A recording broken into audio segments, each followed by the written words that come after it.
Vous pouvez maintenant retrouver toutes mes vidéos sur un InfoVF, un site fait par Fils de Pangolin. Sur ce site, vous avez les vidéos de la plupart des médias alternatifs. D'autres fonctions et chaînes viendront s'y ajouter avec le temps, mais vous pouvez rechercher et avoir accès à toutes nos vidéos, sans censure, et vous n'avez pas besoin de vous perdre dans les plateformes pour y avoir accès. N'oubliez pas de partager les contenus qui vous intéressent, et un grand merci à tous ceux qui, grâce à leurs dons, me permettent de continuer à traduire des vidéos. Bon visionnage à tous. J'ai étudié le corona en tant que data scientist. Mon domaine de spécialité est la trajectoire temporelle de toute chose. Puisque depuis 150 jours déjà, je travaille 18 heures par jour et je me concentre essentiellement sur les données. Je vais laisser de côté l'économie, la politique et les médias et je parlerai simplement de la science ici. Et je dois dire que c'est la première fois que j'ai fait de la science en temps réel. C'est-à-dire publier 30 rapports en 30 jours, plein de fautes de frappe, de retour en arrière et d'autres choses. Une chose qui m'a frappé, une fois que le virus est passé de la Chine-Corée au reste du monde au début du mois de mars, c'est la totale inadéquation de la structure de la science pour la science en temps réel. Les gens insistent pour des rapports vus par des pairs, personne ne veut partager quoi que ce soit. Les scientifiques sont plus paniqués et effrayés par la réalité que n'importe qui d'autre. L'organisation fantôme, telles que l'INDO, la Royal Society, la National Academy of Science, ont été totalement silencieuses. Je suis vraiment déçu. Cela n'a rien à voir avec la politique. En tant que groupe, les scientifiques ont échoué face à la jeune génération. Décider quoi faire dans cette situation est vraiment très très difficile. Nous ne pouvons pas compter sur une ou deux voix. Un comité aurait dû être formé, soit par la Fondation Nobel, par l'INDO, par la Royal Society, l'Académie nationale, au milieu de février, quand tout cela arrivait et nous aurions dû en discuter. Au lieu de cela, nous avons laissé l'économie et la politique dicter la science. Et pour moi, la pire opposition que j'ai eue était celle de scientifiques très éminents, qui étaient tellement effrayés que les non-scientifiques rompent la quarantaine et les infectent.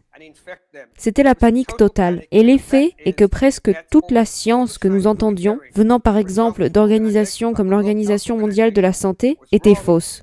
Facebook censurait les opinions contraires à celles de l'Organisation mondiale de la santé. Cela a été une situation honteuse pour la science. Nous aurions dû parler des rapports qui ont été publiés, ouvertement partagés par email. Et je n'ai reçu que des critiques.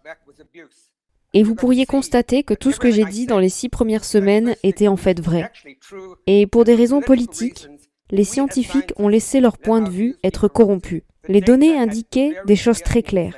Personne ne m'a dit « Laissez-moi vérifier vos chiffres ». Ils ont tous dit « Arrêtez de parler comme ça ». Alors, je pense que si nous avions eu au départ juste quelques scientifiques se parlant sur Zoom, pas à propos des opinions, mais sur les données, quel est le taux d'infection de la population? Quelle est la gravité? Cette chose se développe-t-elle de façon exponentielle? Il y a des questions très très simples. Et c'est vrai que les épidémiologistes disaient toujours « Nous ne sommes pas épidémiologistes, mais le fait est que les cas viraux et les décès suivent une trajectoire temporelle. Et je pense que les physiciens et les théoriciens chimistes qui comprennent les projections sont bien mieux qualifiés. Les épidémiologistes ont fait leur erreur normale. Les épidémiologistes considèrent que leur travail n'est pas de faire les choses correctement, mais de prévenir une épidémie. Donc s'ils disent que c'est 100 fois pire que ça sera réellement, ce n'est pas grave. L'erreur était que nous les écoutions. Ils ont dit la même chose pour Ebola. Ils ont dit la même chose pour la grippe aviaire. Personne n'a confiné pour ça. Nous n'aurions jamais dû écouter les épidémiologistes qui ont causé des centaines de milliards de dollars de souffrances et de dommages, principalement sur la jeune génération. Cela va être une tragédie. Ça va faire ressembler le 11 septembre à une histoire de bébé. C'est bien pire. Je ne suis pas contre le confinement.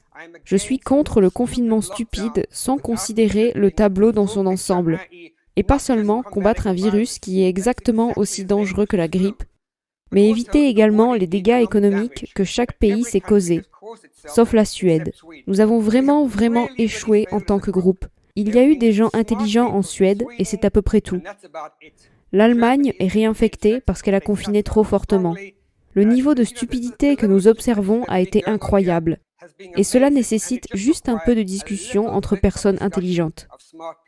Je ne dis pas que j'ai raison, mais j'aimerais que les gens viennent me voir sur les détails. Pourquoi n'est-ce pas exponentiel? Je peux vous montrer. Pourquoi le taux d'infection et des cas est-il comme cela? Il existe des données pour ça. En d'autres termes, tout est basé sur les données, mais les gens ont choisi de ne pas consulter ces données. Même dans de nombreux endroits, la politique a infecté les scientifiques. Certainement aux États-Unis, la politique a infecté les scientifiques. Je voudrais dire quelque chose sur les risques, en allant plus loin, et le centre Winston.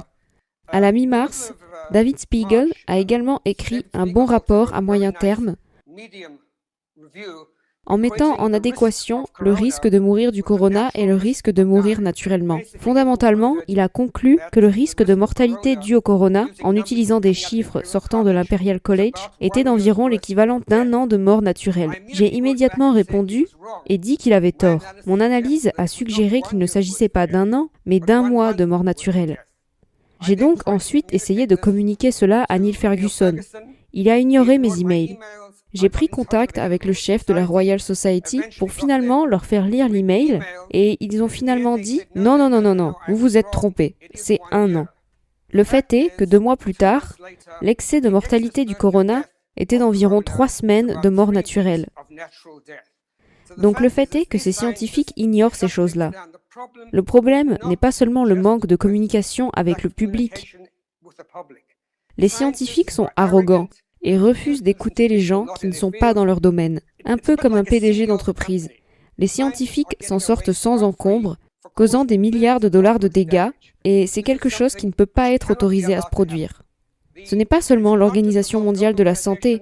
Ferguson voulait que la Suède confine, que l'Angleterre confine, et quand les chiffres deviennent normaux, exactement ce que nous aurions eu sans confinement, il dit que c'est grâce au confinement. C'est une science terrible. C'est la science qui devrait faire des essais. Les scientifiques causent d'énormes dégâts et refusent d'écouter. J'ai vraiment essayé de les amener au moins à discuter avec moi.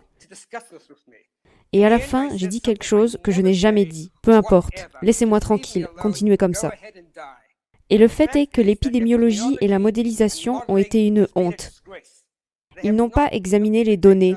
Ils ont eu tort à chaque fois. Nous allons voir que bien que le corona soit une maladie différente, l'impact net des morts sera très similaire à celui de la grippe sévère. Et ça le sera sans confinement. Et pour finir, je pense qu'une politique comme celle de l'Australie peut sembler très intelligente jusqu'à ce que vous ayez un 2e puis un 3e confinement. La Suède est le seul pays à avoir fait la bonne chose. Il se dirige vers ce qu'il considère comme l'immunité collective, ce qui arrive à 15%, pas à 80%. Une autre erreur qu'ont fait les épidémiologistes. La Suède va se retrouver avec 600 morts par million d'habitants.